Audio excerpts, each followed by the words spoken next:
You're listening to the Sonny Brown Breakdown. Now, it is time to break it down.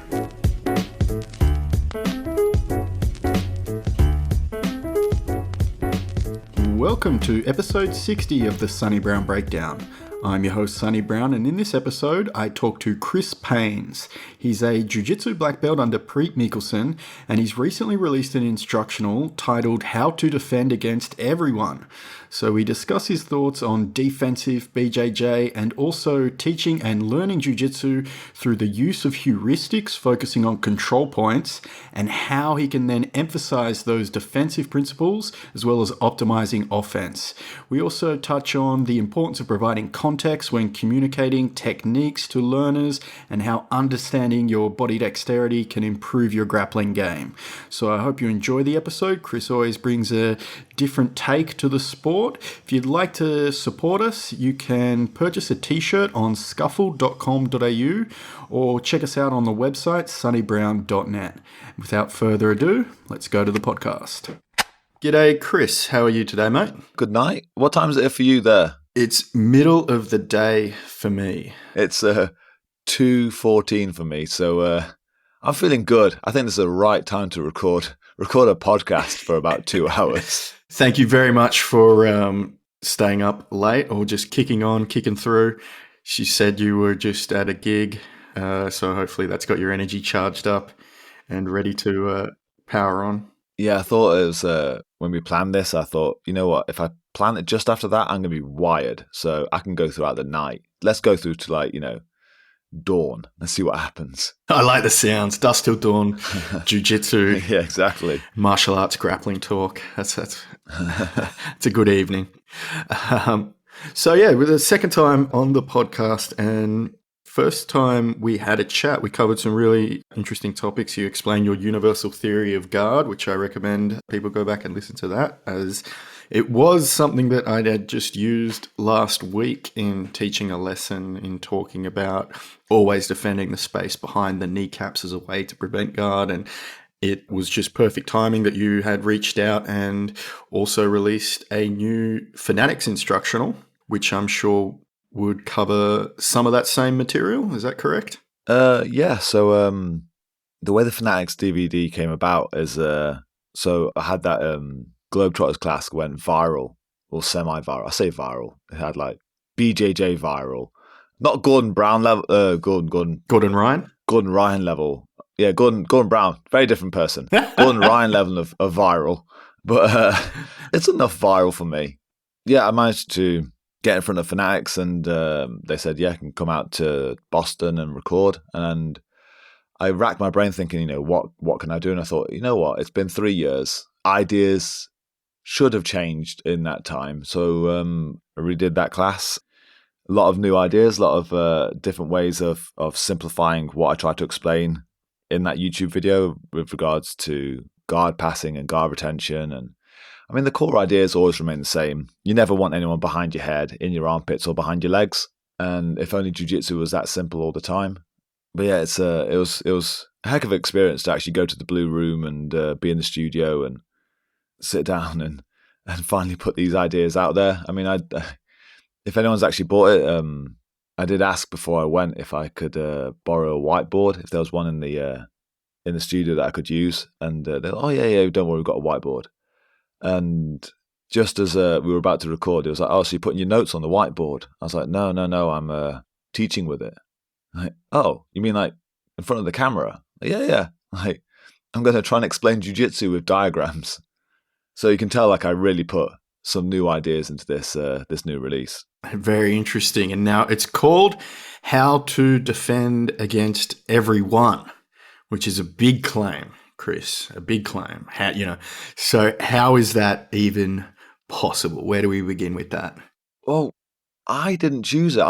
Even in the video, I say it's how to defend everything. But I think the great minds at Fanatics, after they watched it and decided how to market it and name it, they said how to defend against everyone. I was like, oh, it's either they think it's that good or they're trying to put a target on my back. And one of my previous tours with Charles Harriott, he actually used to put a bounty on my head at the beginning of every seminar. I said, if anyone can tap Chris, I'll buy you a coffee. And it was like he put a huge bounty on my head, like, thousands of dollars or something, because the way people went at me, like for over a coffee. So I think maybe he spoke to fanatics and they maybe agreed to try and up the ante a little bit and try and really get my head kicked in with naming it how to defend against everyone. It's very considerate of them to put that target on your back. Now, my understanding is that the core of it, you've got a lot of principles and concepts and on defense and attack and how they are intertwined, and focus on then, really the implementation of those concepts. Because of course it's very easy for someone to explain a martial arts concepts, but then actually implementing them into a way that people can learn them is a different story. Of course, you're a black belt under Ďepriť Mikkelsen, so a lot of those defensive concepts that he talks about cross over. But I think you've said that this is part of a larger idea that you have of training Jiu-Jitsu and martial arts in a newer style as opposed to the traditional style. Is that correct? Yeah, I think Christian Graugart, the OG Globetrotter, when I was in his camp in Arizona last year in 2021, he made a really good point, because he did a class on defensive BJJ, and he said that for years he'd been rebuffing Preet's charms and avoiding doing the defensive jiu-jitsu, and he said eventually you just had to give in and admit, okay, Preet's right.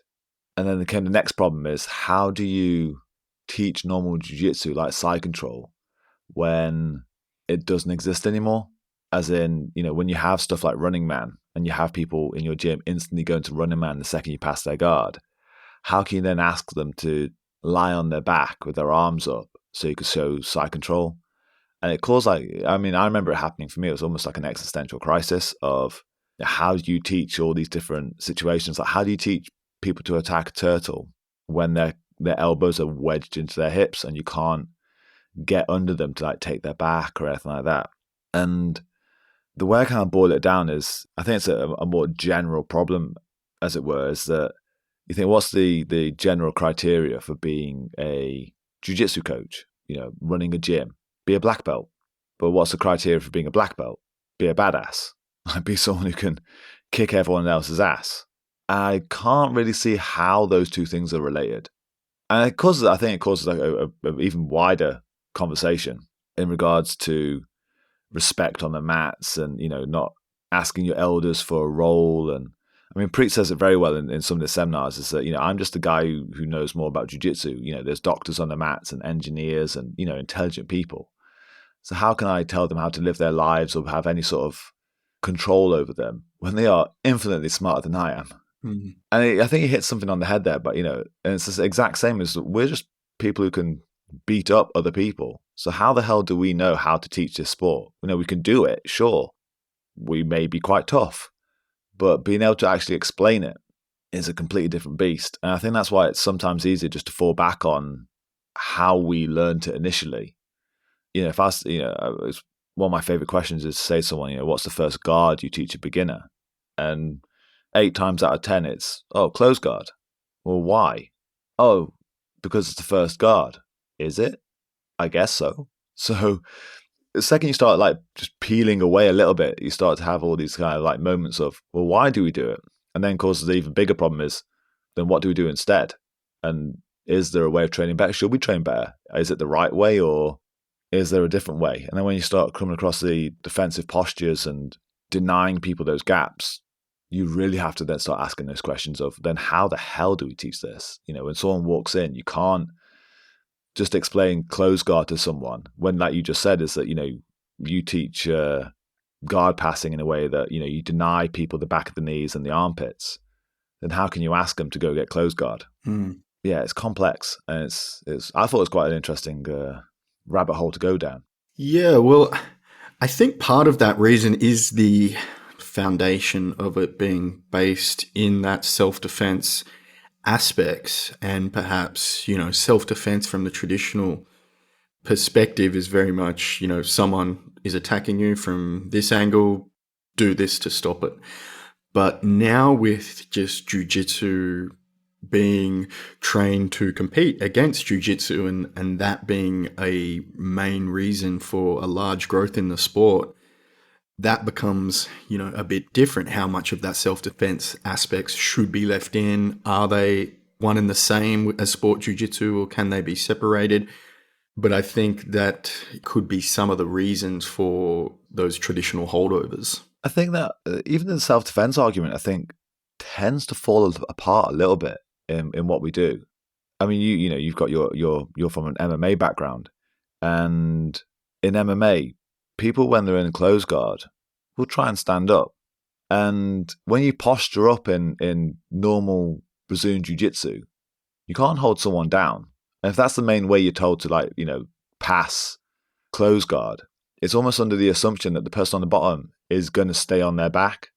Like, you're going to open up their legs and they're going to stay there. At no point really is it kind of dealt with the idea that, this person can stand up. And as soon as someone starts to stand up, you completely abandon posturing and standing. You go straight into a stack. You plow their head into the floor.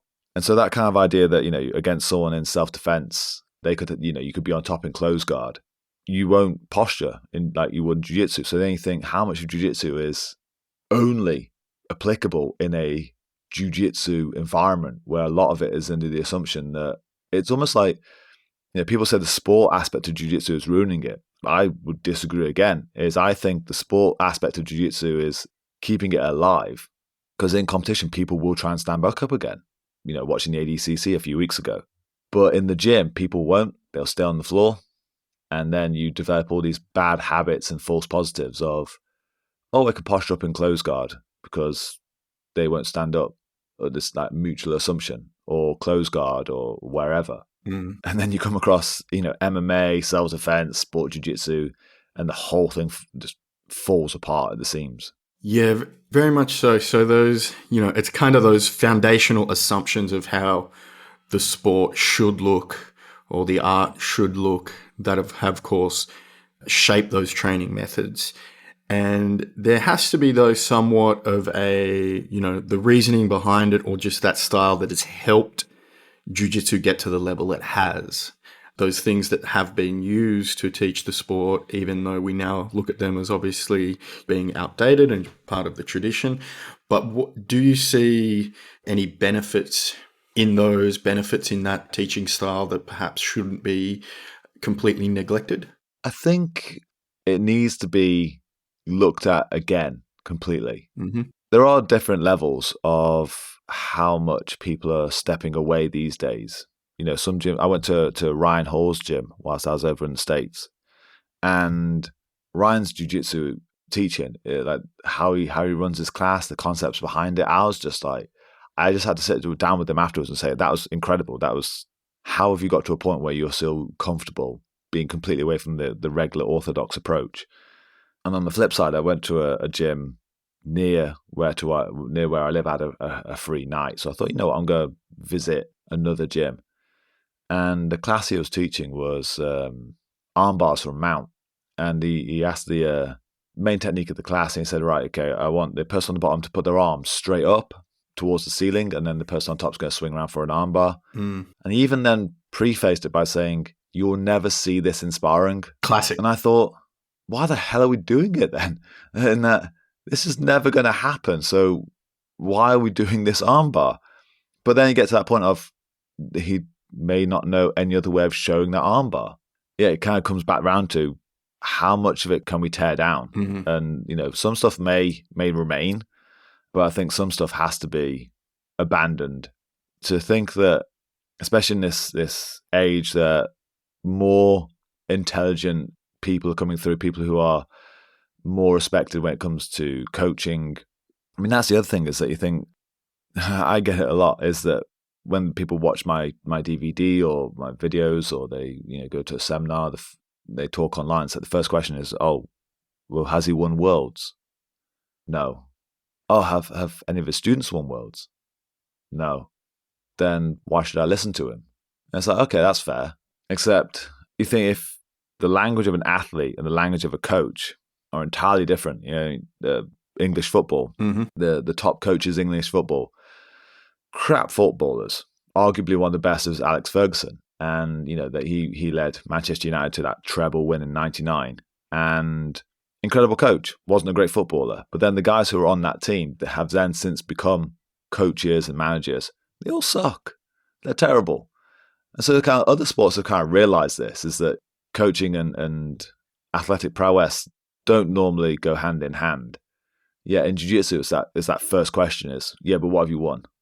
Does it matter? Like, if I've got ideas that work and they work for you and I can explain them in a clear and concise way, should it matter that I dedicated myself to athleticism for a period of my life and got funded to go to the States and compete at Worlds, or is this enough? Yeah, very good point. And I mean, I think some of that too is the holdover from Jiu-Jitsu existing in the martial arts space that is full of, let's say, frauds and, bullshito fake martial arts where they can just no-touch knockouts being the extreme example. Yeah. And the ability to, obviously be good and apply the, the techniques that you're talking about against a resisting opponent was actually the sales tool for the martial art to begin with, where it would have to be tested and then that would be shown to prove it works. Of course, there has been that change now where that hasn't been thrown out completely, but of course, it's known that these techniques work in MMA, in, high-level jiu-jitsu competitions. So as long as those are the techniques that are being shown, we can draw on that wide database of proven experience over and over again as kind of the stand-in for having to show it, be able to apply it at a world level yourself. So I think there is that change, but again, one of those holdovers from, it stands the reason of just being able to prove that this stuff works and doesn't fall off into the fantasy land of teaching. And I mean, that's where I'd be interested to hear more about what the Ryan Hall class kind of looked like, because of course, great Jujitero himself, but you mentioned that it was different to the regular classes. Yeah, it was, one of the things I loved that he said was we were doing a bit on flower sweeps and just general sweeping from guard.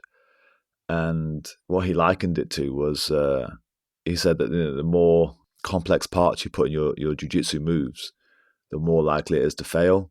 And the way I kind of have explained it ever since is that, the more cogs you have, in play, one of those cogs fails, then the whole thing fails. And so if you imagine like a flower sweep being taught, doing the arm drag, holding onto the back, then swimming under the leg to then get the sweep, several moving parts. Just catching someone and pulling their leg up when they've just kazushi'd themselves, there's one moving part, and it's being able to feel for that moment.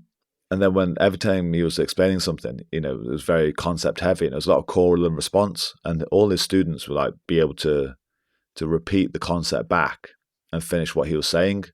And so I like how, you kind of punctuated his concepts with techniques, and all his students knew the concepts and knew why those things would work.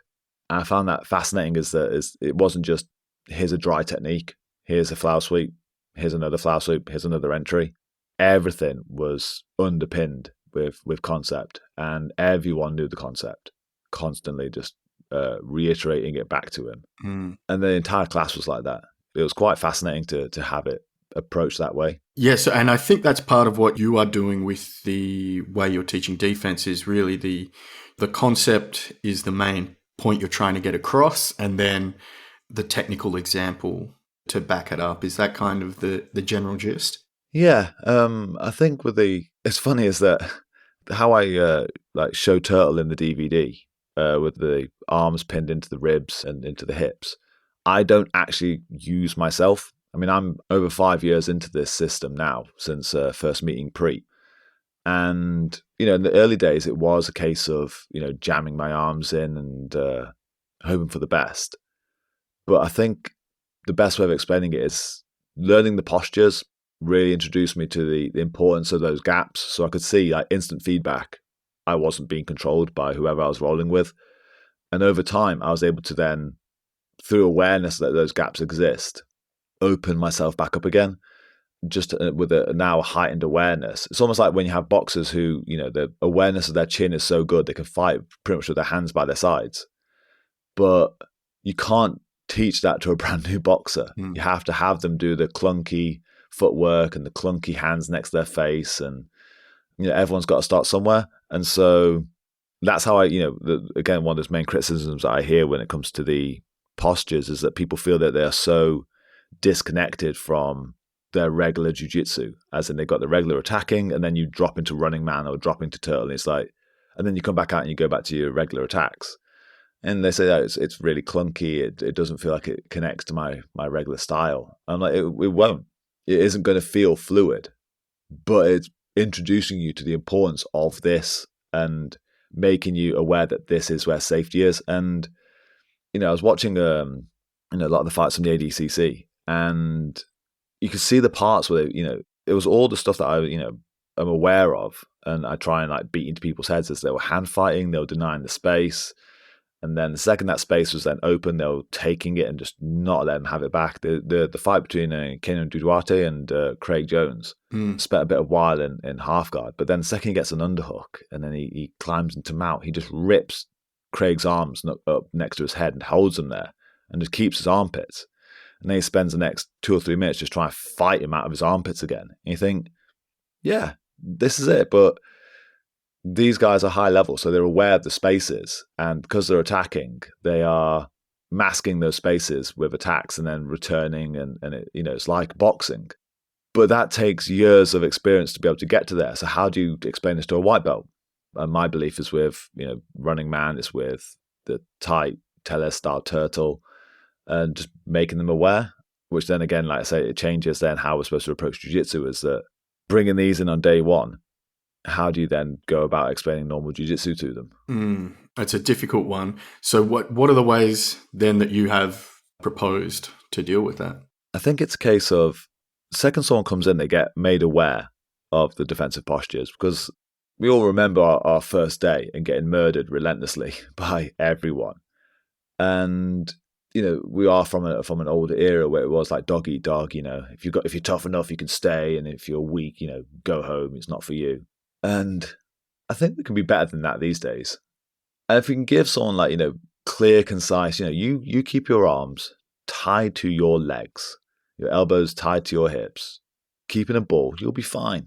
You can, you're not going to have much fun. You're probably going to be a little bit sore afterwards, but you'll survive everyone. You survive black belts. You won't win, but you won't die.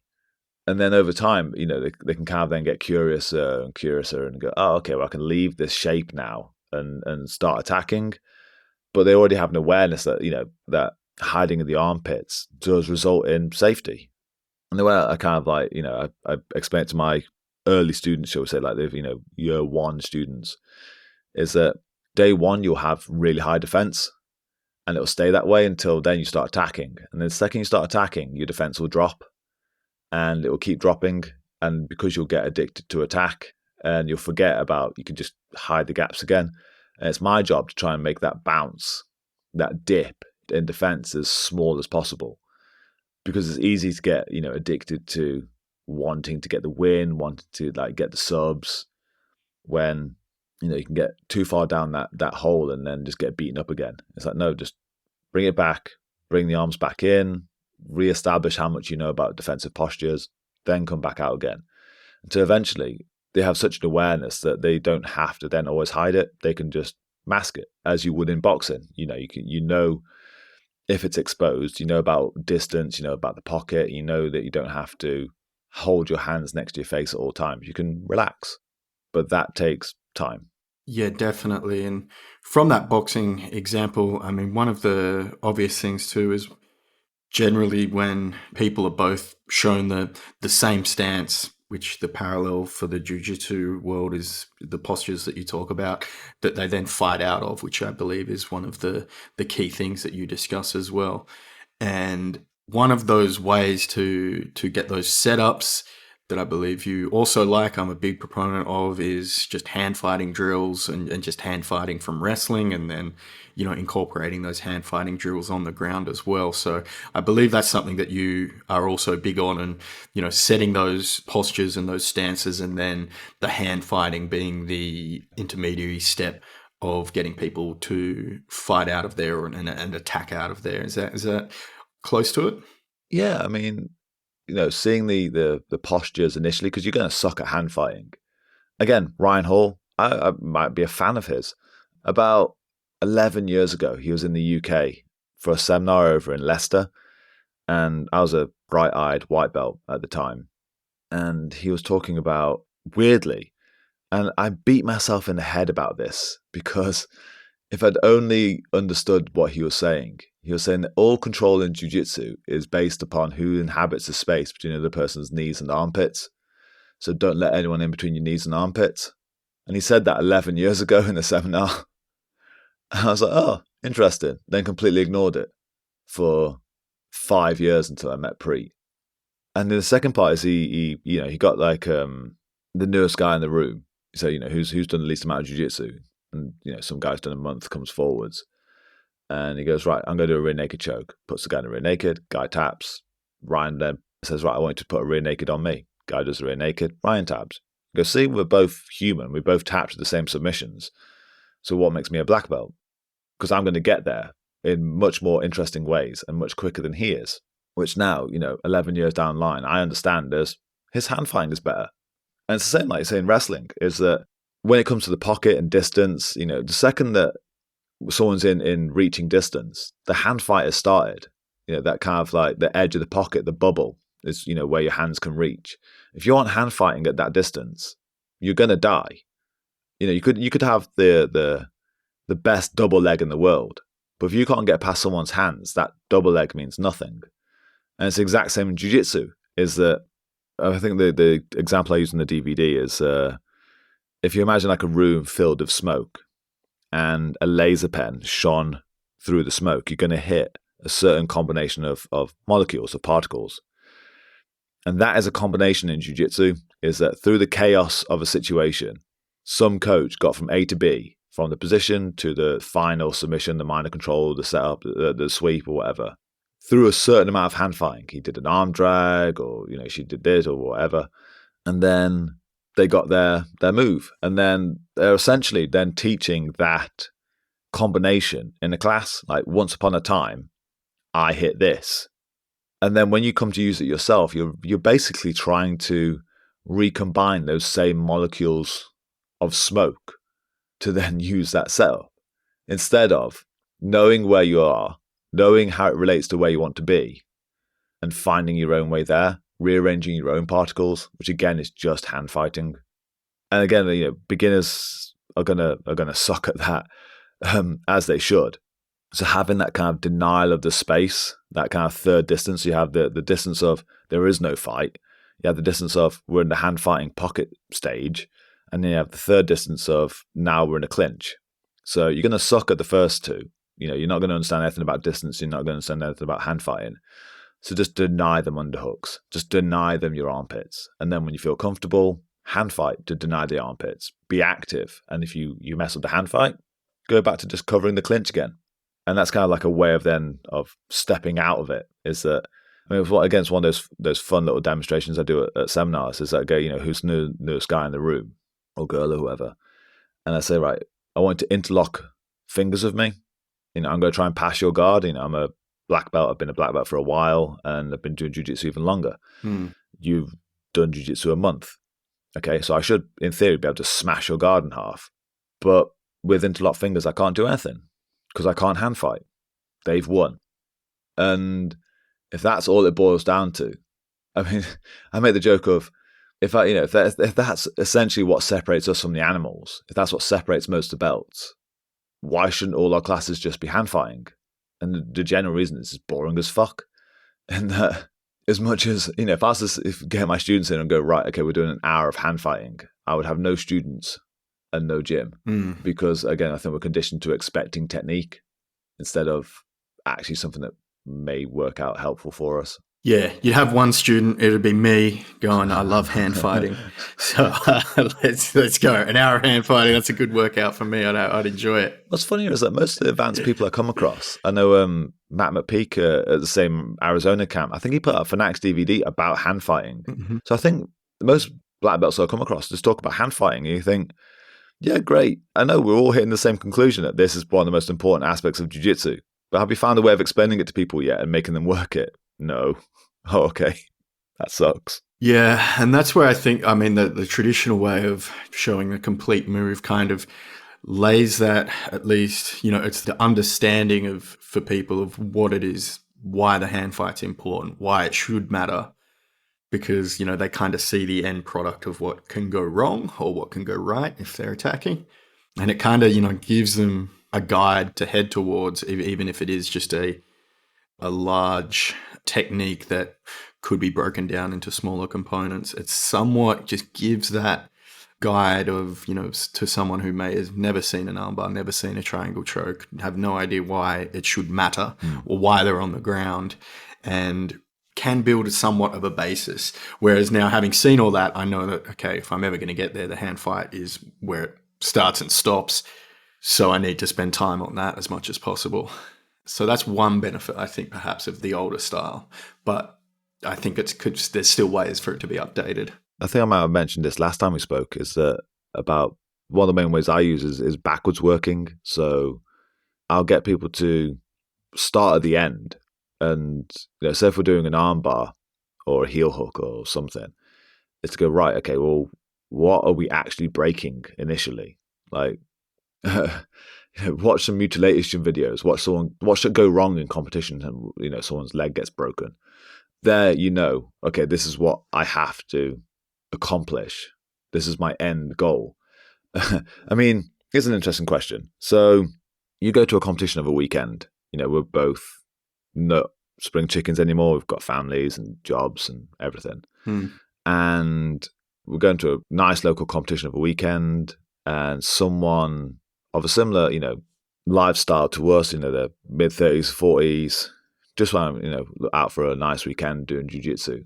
And you get them in a armbar or a leg lock and they don't tap. Do you break the joint? It's tap, nap, or snap on those mean mats. You know what I'm saying? It is. But and it was even a scarier question to ask over in the States, is that, you know, this person isn't going to get sick pay or whatever. You might not have a job that allows sick pay, or, you know, the health insurance might not cover it. They may sue you. Yeah, it's crazy. So do you break it? And it's crazy. I know, it's like, again, we're conditioned, you know, of the old school of, you know, tap, snap, or nap. I remember it being on T-shirts with flaming skulls or whatever, and tribal patterns. Yeah, peak of high jiu-jitsu fashion. Exactly, the tap out affliction era. That seems so crazy now that existed. And yeah, we're conditioned to, yeah, I'd break it. And then you think, okay, well, when I ask that question of people, it's like, okay, well, you know, this is a mom or a dad, and, you know, they're going to have to go look after their kids and, you know, drive around and, like, take their kids to sports, and you're about to snap their arm. You know, the majority of people are like, yeah, I still would do it. I'm like, yeah, I probably would as well, because I'll give them every opportunity to tap. But we entered into this agreement, is that, you know, this mutual understanding that, you know, we're not going to hurt each other, but if one of us doesn't want to tap, then we kind of invited it upon ourselves. As long as the other person isn't an asshole and just snaps it instantly, I think there's a leeway there. But then the question becomes, do you know what you're actually breaking? And when you ask people, what do you break in a heel hook, and you get the response, the heel, you're like, what? How does that work? So yeah, start at the end. Know exactly what is happening on a more biological level. If you're going to be actually serious and go, yeah, in competition, I'd snap this dude's arm. Awesome. What are you breaking? Oh, I don't know that part. I just know I want to break it. Fair. So start at the end. Know what it causes the break. Then understand the control that allows you to get that break. The minor control. As soon as you kind of like settle that in your head and understand how your body works, and I mean, that's the other interesting thing is, I can't remember if I mentioned in the DVD, it's been so long. I am a long boy by nature. I'm 6'3". So when I try and get submissions on people, I naturally leave spaces. So if I'm trying to clamp on someone's leg, it's hard for me to fill the gaps up. And 9 times out of 10, if it's someone who's quite scrawny, they'll slip out. But someone who's got tree trunks, I can hold their leg for days. And so then when you have people in class, they may be of a different body type, or the person they're trailing with is a completely different body type. And so, how do I've got tiny legs. How do I do triangles against people with giant shoulders?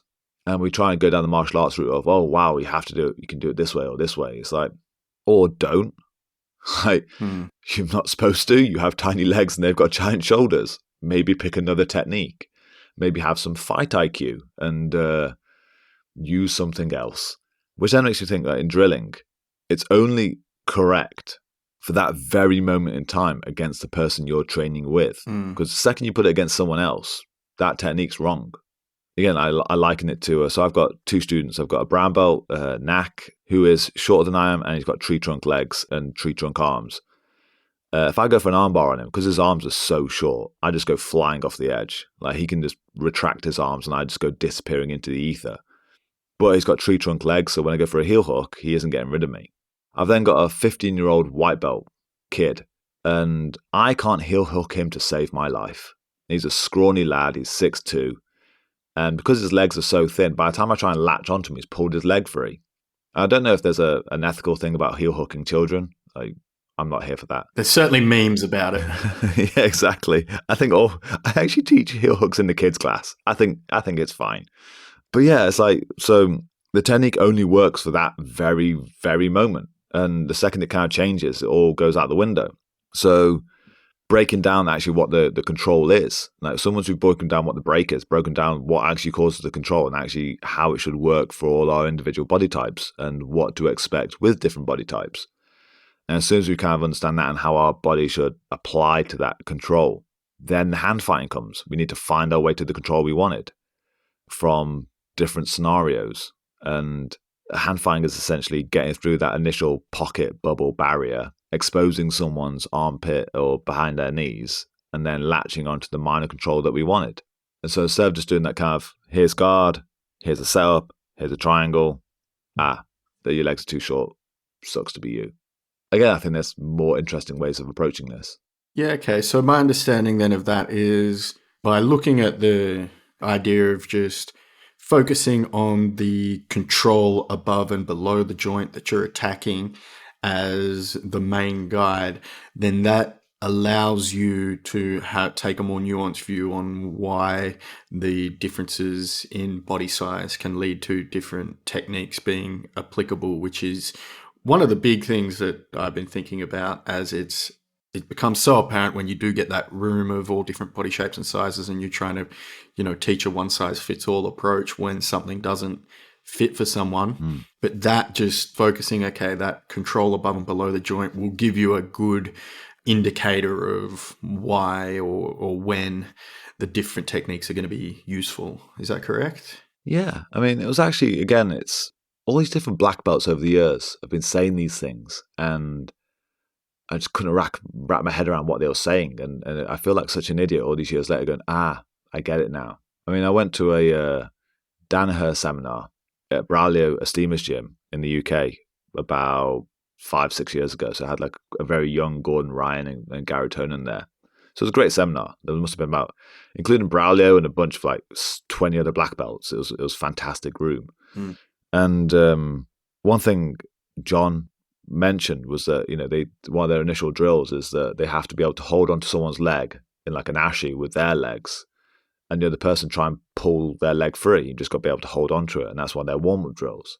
And again, it was like, curiosity, like, I was a purple belt, and this weird guy does weird drills. Show me the heel hooks, goddammit.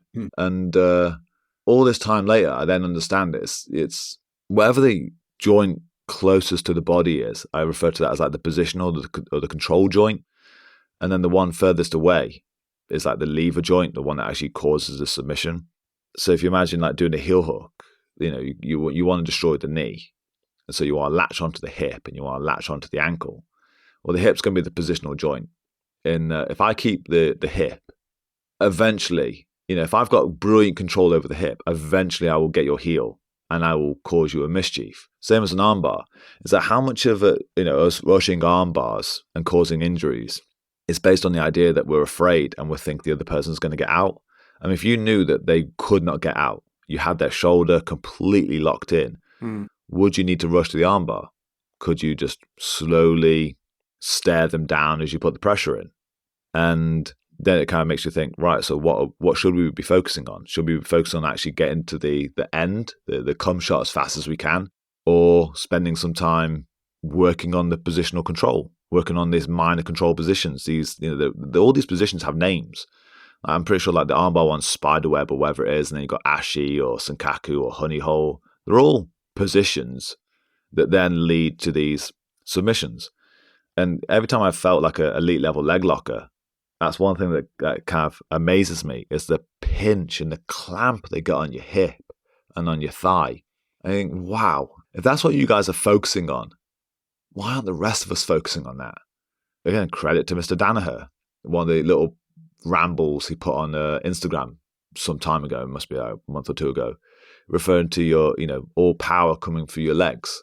And the more you can use your legs, they're your engines, and will give you the greatest advantage in the fight. And that's essentially the same as most sports, is that when the better athletes in that sport are the ones who've managed to use their legs more than their hands, depending on the sport, obviously. And it's the same in Jiu-Jitsu. I mean, I remember Masagao, who's a black belt in the UK, said that one of his criteria for purple belts is if they can use their feet like hands, that is a purple belt. I was like, yeah, that's fair. Leg dexterity, leg control. Yeah, I get it. Yeah, like the kind of idea of above and below and suiting the technique to suit you and also the person you're fighting and how it adapts in every fight.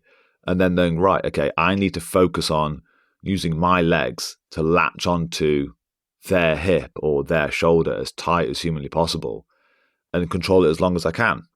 Which I also think would be such a safe way of training a lot of these submissions. I mean, people are still scared of heel hooks in this day and age, weirdly. But if you were to say to them, right, okay, here's a heel hook. It breaks the knee. You use the heel to do it. This is what causes the break. If you can control the leg, if you can latch onto their leg for 15 seconds and they can't get out, you would have got the heel hook. Like you could have easily put it on. You didn't, but you could have. So that's a simple way of then giving white belts the ability to then train full speed heel hooks and no one really get injured because they're not focusing on the actual finishing mechanic and rushing to the end.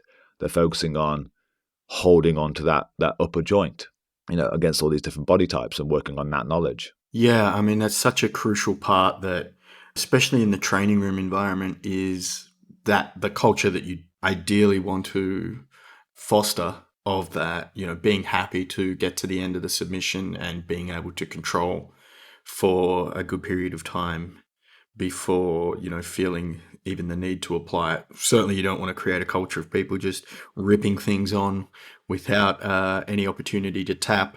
The parallels or some crossover there with that competition example that you gave, where even in competition, even if, you may be willing to break a limb of the opponent, there's kind of that understanding that as long as there was the opportunity to tap, then the responsibility kind of shifts from the person applying the submission to the person defending the submission as to who's responsible for the break of the limb. If they had the opportunity to tap, they didn't take it, well, then they're somewhat responsible. And I guess then in the training room, kind of what you're saying is that it kind of never shifts over onto that responsibility never shifts over. But we're all keeping our training partners safe, and we benefit from that by practicing the control of that breaking position, not necessarily the break itself. Yeah, exactly. I think that's like, a fascinating avenue to go down. And again, it's one of those maybe more new age ways of looking of training jiu-jitsu, is that not just thinking, right, I need to get arm bars,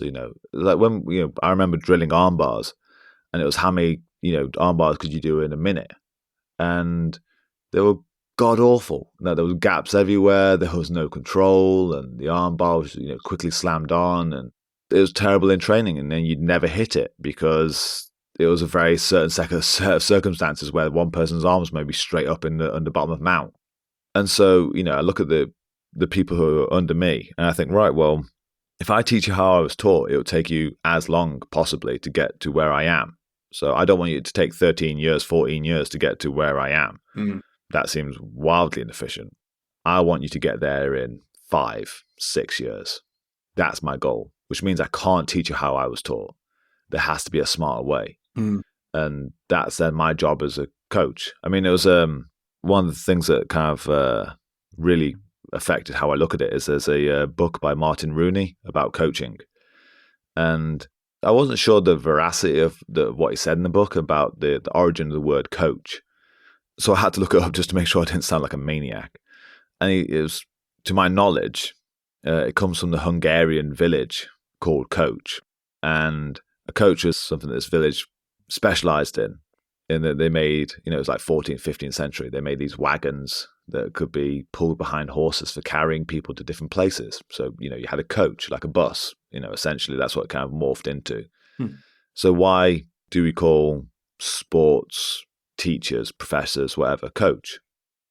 Why not just teacher, or kind of do call them professor? And the example that I kind of ran with and kind of wrote in every item of Jiu-Jitsu, like diaries or whatever on the front page, is a coach is something that gets you where you want to be when you cannot get there yourself. And I thought, that's really clever. So that kind of then, informs how I then look at how I want to teach my students, is I look at what they want, where they want to be. I am the person who is here to get them where they want to be because they cannot get there themselves. I've got more knowledge, more connections to get them in different doors in front of different people. I need to use those tools to get them there. So part of that is being able to communicate Jiu-Jitsu better and not just be, right, we'll get tougher, or, this is how I did it, this is how you should do it. No, I need them to understand what took me 13 years, 14 years, but I need them to get it now. Yeah. And so it goes back to that, the same with the armbar, is that I know now, and after meeting so many of these high-level people, that they just crush the shoulder or the hip or whatever.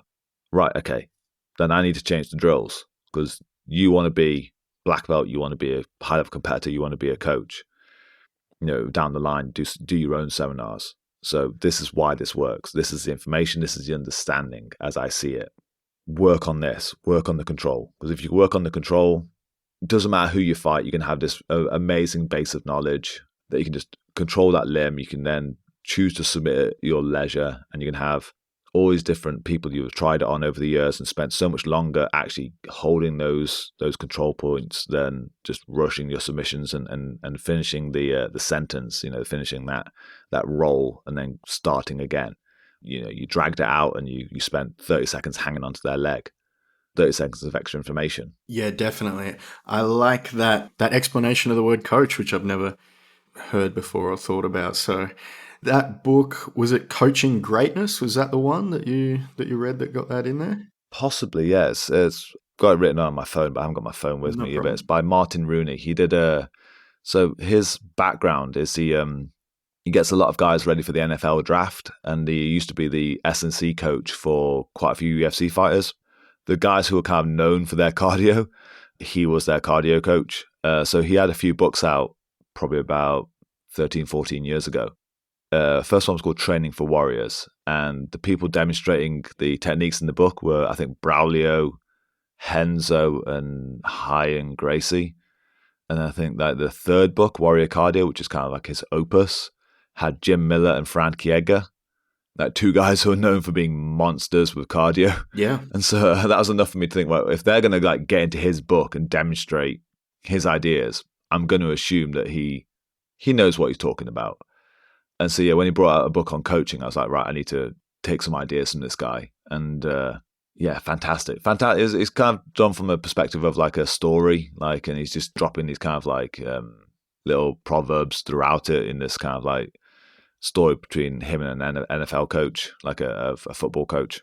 Yeah, I highly recommend it. I highly recommend anyone who's into coaching, into running jiu-jitsu, or just coaching in general. I highly recommend getting that audio book or that book. It's a fantastic read. Sounds good. I think I'll make sure to check that one out. And one thing that I know that I've heard you talk about before also is like a red light, yellow light, green light system that you kind of look at to look at the stages of progression of danger or control, which I guess could fit into this idea of working those control positions. Are those things interlinked? Kind of. So I think I kind of separate it out into two parts. So you got, I call it major control and minor controls.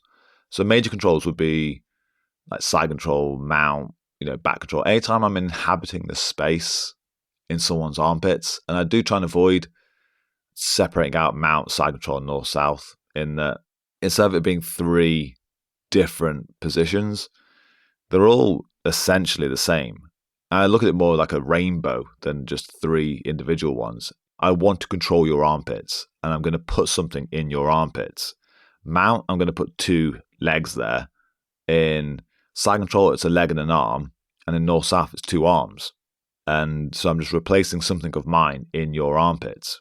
And the red, amber, green would be, so the space between the base of your ribs and your armpit is the red. If someone's in that space, you fucked up. It's going to suck. You get them out. That's all the most terrible things that we do in jiu-jitsu normally are created from us being in those places. Like a really high side control with a good cross face, or really high mount where the arms have been pulled open. We never want to be there.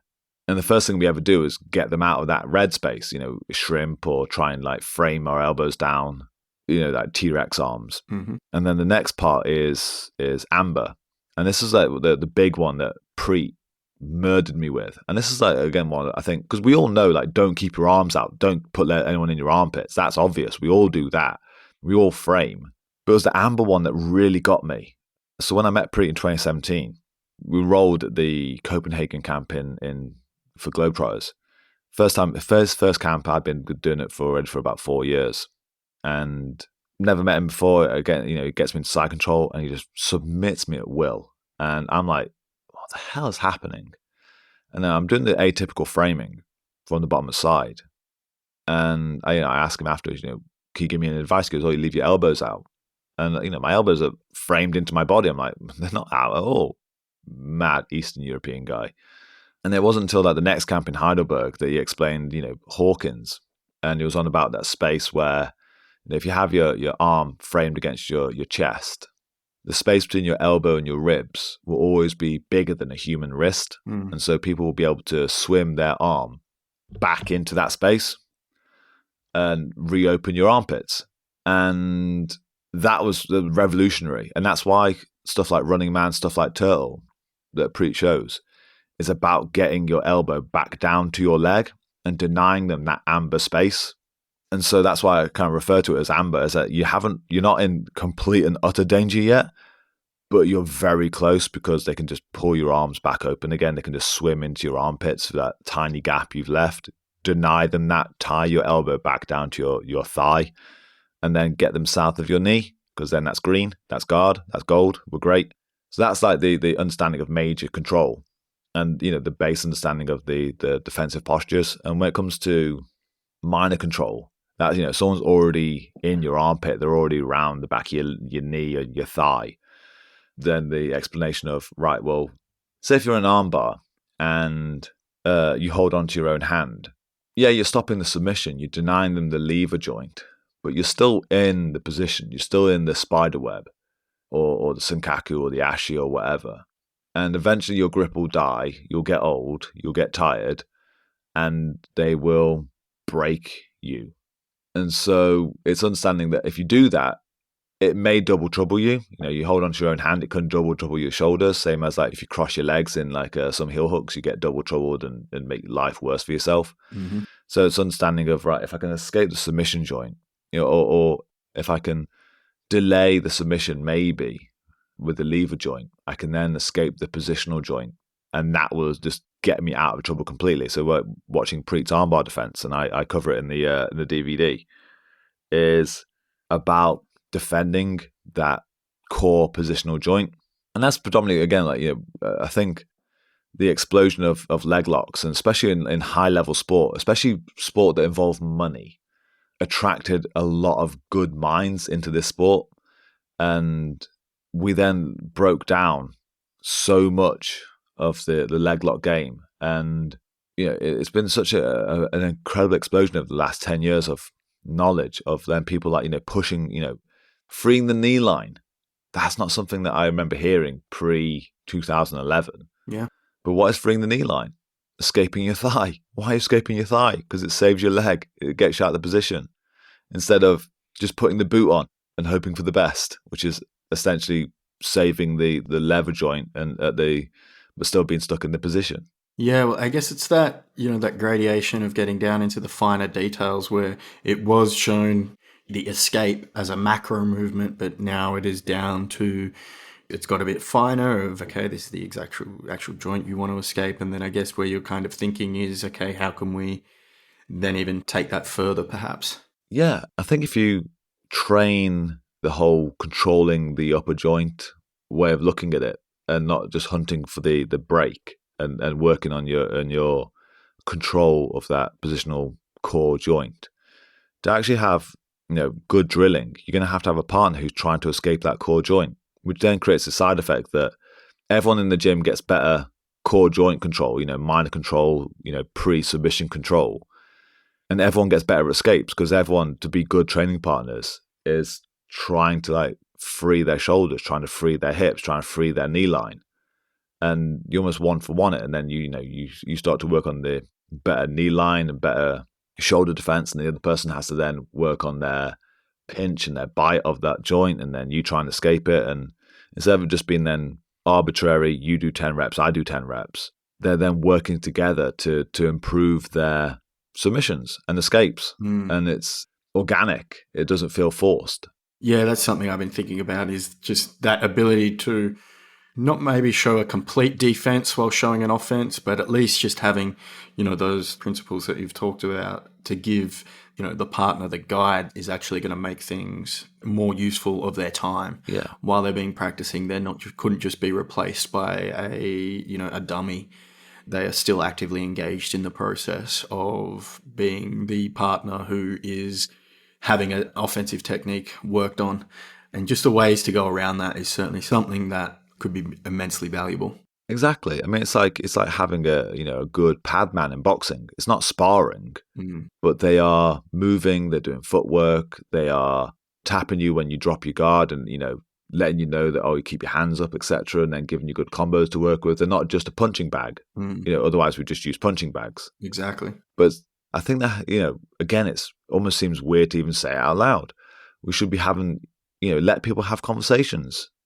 Say to them, right, talk to your partner, say what you want. Like, if the resistance is too high, ask them to lower it. If the resistance is too low, ask them to put it up. It's almost like sparring with a designated winner. I'm going to win, but I need you to act like it's sparring. And sometimes I might ask you to put it up like it's almost sparring because I need good, hard resistance to work on my speed and sensitivity maybe. Or if I'm not feeling that confident, I'll ask you to lower the resistance so it's almost compliant. But we should be able to ask for that instead of, okay, everyone break off. You go do 10 reps, I'll do 10 reps. Here's 5 minutes. And that's so boring. It's so we might as well go back to the pandemic and just give everyone grappling dummies again. Yeah, I'm with you there, where it's just, I think it, not only is it a better way for people to learn, but yeah, it's also going to make it a bit more entertaining and a bit more engaging for people on the mats as well, and give them some of that context that we talked about in the traditional way of teaching it as a means to give a macro context, by giving the context of how to, defend and attack, gamify it a bit, and have that context of why those little micro battles matter. That can then create more engagement that would have an overall benefit. Yeah, exactly. Going back to what you said about hand fighting earlier, is that there's definitely, about giving context to everything. Even the setup and the hand fight, there is context. Like, again, wrestling has so much knowledge about when it comes to, controlling the center line, when you go for a collar and sleeve, same as Muay Thai, when you go for a clinch, whoever's on the inside track gets the clinch and, being able to pummel on the inside. Exactly the same as, in guard, whoever, if I'm in close guard, for example, if I've got the head and arm, I'm winning. But if they pummel on the inside and get my head and arm, they're winning. And so then becomes the game of a hand fight to get that control and deny them the ability to get the center line, which again is a form of hand fighting. And just to give someone, just here's a setup and no context for how that hand fight worked. Again, it's like teaching submissions and not explaining what breaks or how the choke works. It seems bonkers, or how we're actually pinning someone down. They're all aspects that need to have context. They need to have a why given to people. And it kind of circles back around to what I said at the beginning, is that as black belts, we're just expected to be able to explain this just because we can do it. Yet when you actually start breaking all these individual parts down, you're like, damn, this is actually a really complicated sport. Like, how much of it do I actually understand? How much of it do I need to then go and research and actually understand better and pull from people who do have better knowledge? Like, my understanding of armbar escape came from how leg lockers escape leg locks. All my understanding of hand fighting came from wrestling and how they control the pocket, control the distance, control the center line, angles. Brilliant. They've got a wealth of knowledge there. Same with judo. That all forms part of jiu-jitsu. Yeah, definitely. I think as you bring it back, and some of those ideas of coaching of in other sports where the coaches of team sports may not have achieved the same levels of success that they have then been able to coach their athletes to, is one of the goals of any coach, and should be in jiu-jitsu, is, as you've mentioned, you want people to get better than you ever were and in a faster time period. And if you've been paying attention and working on these problems and, understanding of the sport has grown over time, then that would be possible and should be the goal. But perhaps that's part of the traditional mindset that is worthwhile leaving behind, where the instructor can never be beaten, and if they do, they're not worth their salt. So while maybe the idea of giving context could still be kept, the idea of the one source of unbeatable knowledge is something that is going to allow those improvements to be made. Again, I think we should look at, there's plenty of other sports like that have a much better coaching record than we do. Like, when it came to trying to help my guys with competition nerves, I thought, well, there isn't much in the jiu-jitsu sphere explaining competition nerves. So I went further afield and I actually got some books on NFL coaches and how they get their athletes to deal with nerves. Because I thought, that is, again, a sport with a lot of money in it and a really deep understanding of what they're doing. Yeah. And so, I looked into how they defined nerves and adrenaline dump and how they deal with it. Instead of just going, right, what does Mr. Danaher say? Or what does Mr. Gracie say? Like, we need to look a lot wider sometimes. And I think that, again, one of the other parts about when you mentioned just about coaching and athletes and, being worth salt, etc., is resources. So if I was to get someone to Worlds, first off, I'd need a natural athlete, someone who is driven, someone who's physically capable. Secondly, I need them to be funded, because if they're serious about it, they're going to have to train a lot. So they can't really have a job or, big family commitments, or they're going to need money to get them through it. They're also going to need money because we're not in the US, and they're going to need money to get across to pay the fees, to be able to pay the mat fees, to train all day, to be able to pay for the fact that they're not working, and pay for the fact that they need to fly out to Vegas or wherever. Next, they need to have, because you come across so many people who are brilliant in the gym, but you put them in front of the bright lights and they crumble. So you need to have someone who is mentally tough, who can step under the bright lights of a competition and act like it was in the gym, which that's harder than it is as well. Cool. Those are some interesting criteria. How many of those am I going to have pass through Stafford? Mm-hmm. Maybe 1, 2 throughout my coaching career. And then it's that, can I afford them my time to get them there as well, and the funding and fly them out there and be able to coach them whilst they're there. And it's not just once as well. They're going to have to go a few times because it's such a big event. And how many people have to go through a gym, and how lucky do you really have to be to have that kind of perfect coaching and student relationship happen? And, when you're in a tiny town, is it going to happen? Maybe, maybe not. But the fact, again, that you can be defined on, did you get your students to Worlds? Well, that's a pretty big ask of a regular human being. Finding the right one to get there who has all those kind of boxes ticked. Yeah, definitely. There is that. The funding thing is an interesting thing to think about.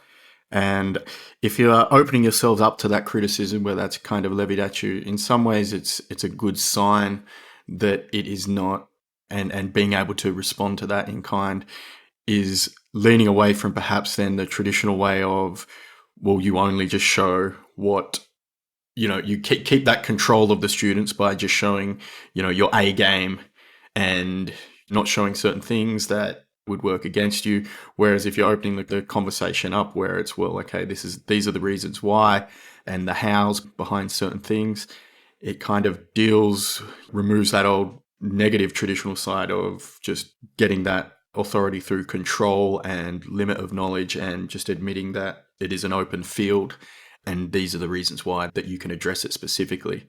And I mean, as you said, looking to the NFL is a great way of getting guidance on some of those things, as there's so much money in that sport. And then for me too, the other one is, the Olympic teams. How are they dealing with it in the Olympics? Because there's a lot on the line there as well. And then taking from those resources. Exactly. I mean, that's an interesting one there. I think with both of those is that a lot of the Olympic coaches or NFL coaches or, coaches in a lot of these more mainstream sports, could you imagine, like, look at those videos, some of the NFL coaches, brilliant coaches who are in no way in their prime to play football. Could you imagine saying, an NFL athlete turning around to one of them saying, I'm not listening to you because I could definitely beat you in football? Like, well, yeah. Like, that dude's like twice your age and 3 times your size. And you've got, all manner of supplements inside you and all day to train and everything. Of course you're going to beat him in football. But that person's knowledge is helping you, not what their physicality is. And that kind of circles back around to jiu-jitsu again, is a black belt, is almost like that kind of lion in charge of the pride kind of thing, is that, the second that the young upstart has come in and dethroned that black belt, is he still the head coach of the gym? Yeah, because does it matter if that black belt loses? Black belt should lose. They get old. The idea that a black belt keeps in their prime all the way through to their 50s, 60s, 70s or whatever is insane. When you've got like 23-year-old brown belts coming through are absolute animals. I don't want to fight them. Like, no way. I'm old. But like, my value isn't tied to the fact that I can still kick ass. It's tied to the fact that I can maybe see things in a different way than you can. And if I can get you to where you want to be because you cannot get there, then I'm a coach. I like it. It's a good way of looking at things. I already start thinking like, there's probably ways that people could look at that and still, take advantage of it. Yeah. Of almost like, there still has to be that competency in that knowledge. There still has to be that competency in understanding, in ability to connect with people, just so that there is that filter of being what's real. And I guess part of that, if we bring it back, is, sticking to the sport, what's working in the sport, what's working in those other high level sports in terms of coaching, and then having that now as the filter rather than just the self-defense demonstrations. Yeah, I think, because completely right. If we start going down that kind of like, I'm just a teacher and don't roll with me, I'm too broken as an excuse. Yeah, that doesn't seem an acceptable outcome either, right? No, exactly. That goes down the whole, George Dillman, Dim Mac kind of route. And that's just as toxic as anything else. So there's definitely that kind of fine line. But we're definitely, on the one end of the spectrum right now. We need to really bring it back because it's choking out that kind of good coaching that we could be getting.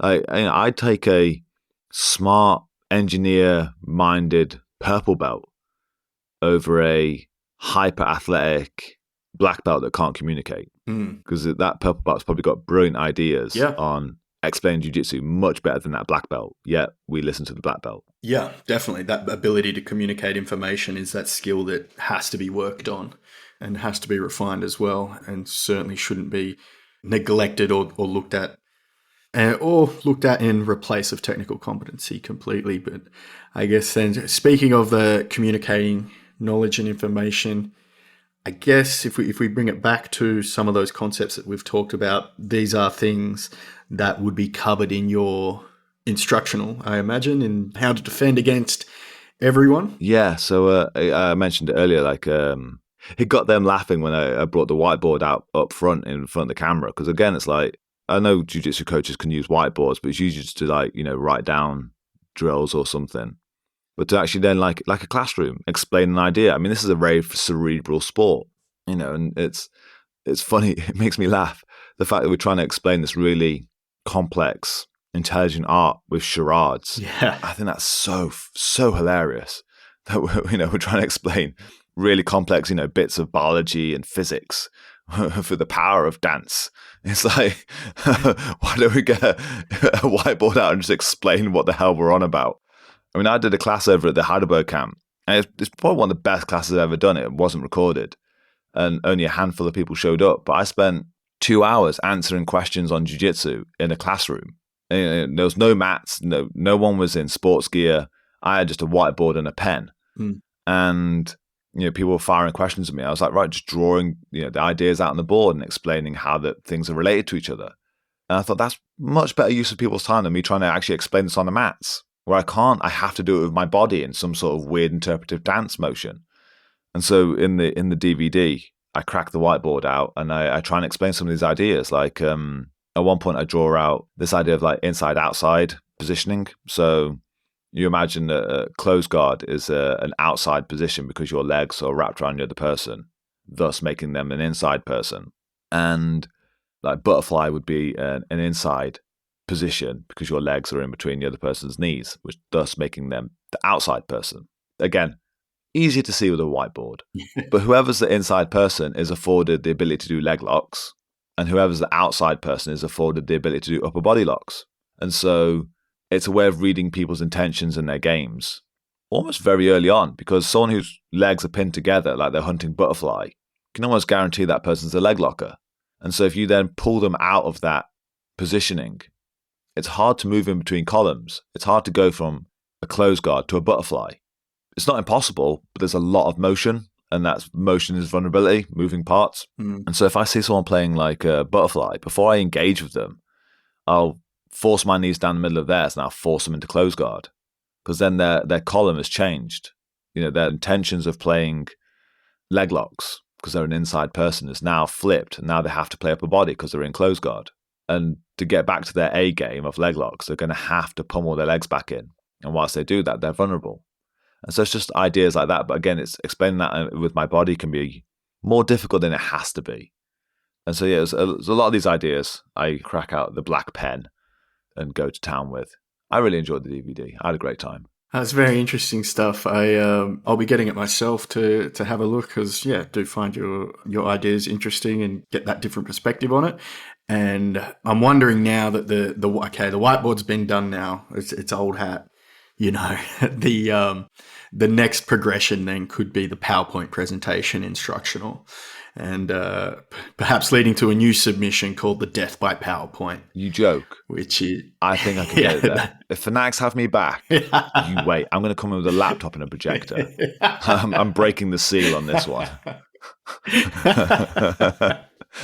It could be interesting to see how far it goes. It'll eventually end up looking like some sort of like really terrible like 90s VHS with like swipes and stuff. Absolutely godless. Now I'm starting to think about satire, taking it too far the other extreme. I'm name checking you. Could be good fun. If I ever get there, I'm saying it's your idea. I learned this from Sonny Brown. All right, blame me. He's a big proponent of PowerPoint. It's like that shifting of responsibility from the arm breaking. It's the shifting of responsibility to who came up with the power. Who's responsible for sitting through this long PowerPoint lecture. Good stuff, Chris. Well, I've really enjoyed this conversation.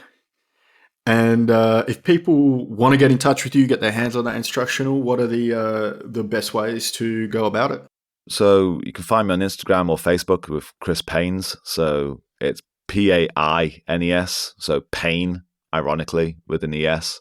And yeah, you can message me on those. I usually reply to people relatively fast. Or Fanatics, just type in Chris Paines, how to defend against everyone. And my DVDs on there. It's usually, there's some sort of discount with Fanatics every single day, so don't pay $77 for it. I'm sure it's down to like 38 most of the time. But yeah, it's been an absolute pleasure talking to you again, sir. I mean, it's been too long. It's been 2 years and a lot has happened since then. Certainly has. It's a whole new world. And it's good to be back on the mat as last time we were all locked up. So it's happy to be in that position. Well, yeah, really enjoyed the conversation, and I'll be sure to check that instructional out. Thank you so much for your time. Thank you again, sir. It's been an absolute pleasure. Cheers, mate. You have been listening to the Sonny Brown Breakdown. Until next time, you can visit sonnybrown.net to find out more ways to break it down.